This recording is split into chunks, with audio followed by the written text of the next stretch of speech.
friends. Happy holidays. Now is the time to be home with our families.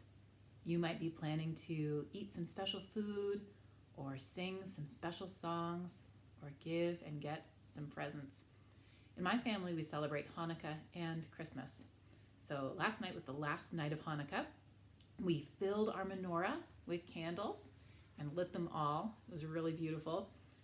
Hanukkah's finished now, and we've got our Christmas tree up.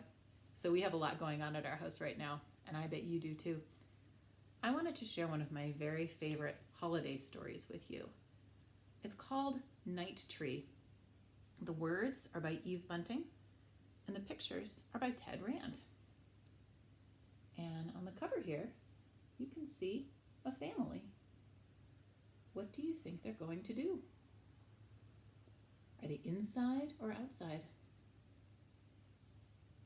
Is it nighttime or daytime? You can make a lot of predictions about the story from what you see on the cover.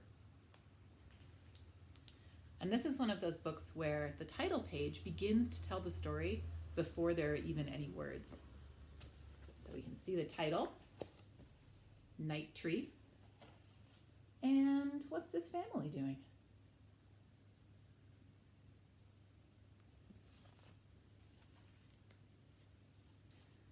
On the night before Christmas, we always go to find our tree. We bundle up so we're warm.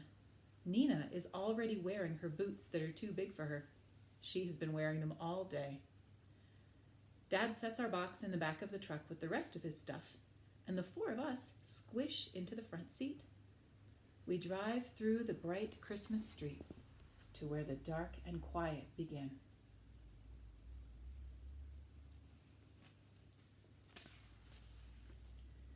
Nina is almost asleep in Mom's lap when we stop.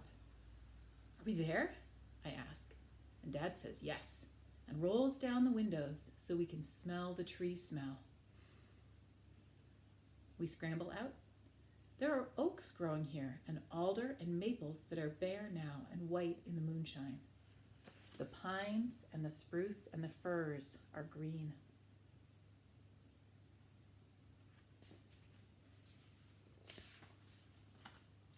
This is called Luke's Forest, but Dad says it's not really a forest, just a nice forgotten place where our town ends. Dad goes first on the path between the trees, carrying our box and the big red lantern. Mom and Nina go next, holding hands. I come last, with the blanket.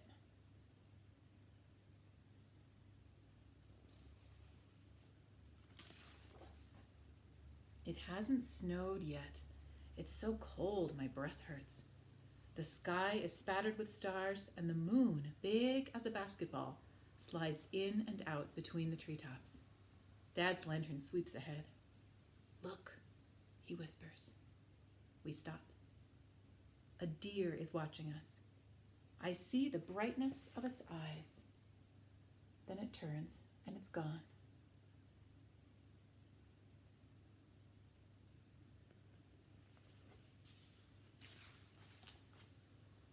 Here's our tree, Dad says. It has been our tree forever and ever. We walk around it, touching it. It's grown since last year, I say. Mom puts her hand on my shoulder. So have you. So have I, Nina says. Nina hates to be left out.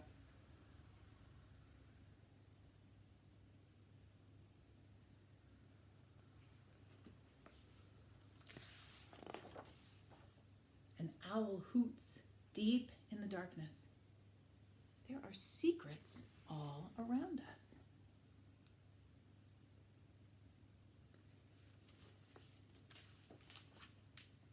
Can I put on the popcorn chain? Nina asks. She hops up and down and right out of one of her boots.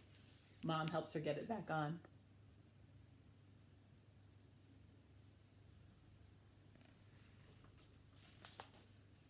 Nina takes one end of the chain, and I take the other, and we wind it around our tree. We brought apples and tangerines with strings on them, and we hang them from the branches. It's hard to hang string loops when you have gloves on, but it's too cold to take them off.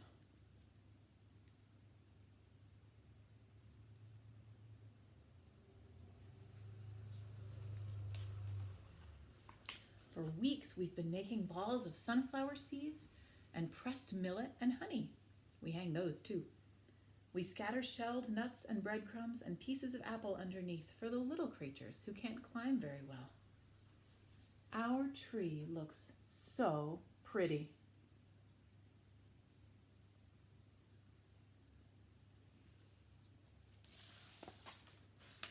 Mom says I should spread the blanket so we can sit and admire our tree. She has brought a thermos of hot chocolate.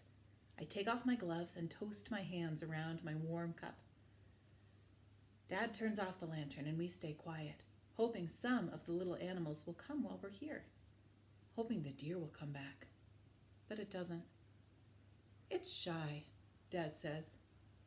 I'm shy too, Nina tells him.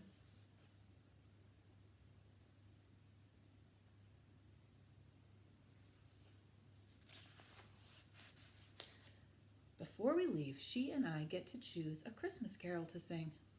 I choose, "O Come All Ye Faithful." Nina chooses, "Old MacDonald Had a Farm."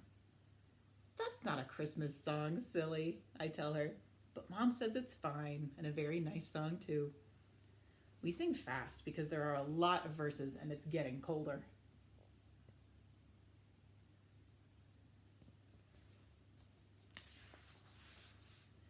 After the last E-I-O, we gather up our things and head for the truck. I look back once. Our tree has folded itself into the darkness, but I think I can see it still. Stars caught in its branches and the moon swinging lopsided on top. Nina gets tired, and Dad has to wrap her in the blanket and carry her. I carry her boots.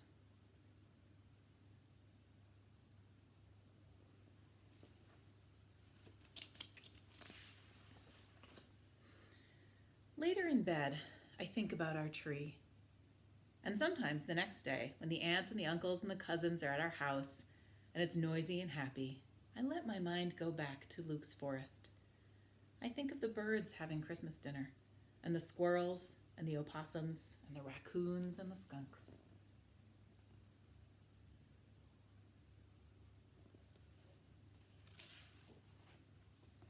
There might even be a bear, because Dad says bears don't really sleep all winter, and if one's going to wake up, I just bet it would wake up for Christmas. Maybe a fox has come, stepping high on its thin, sharp paws, and they're all there together, singing their own Christmas songs on Christmas Day around our tree.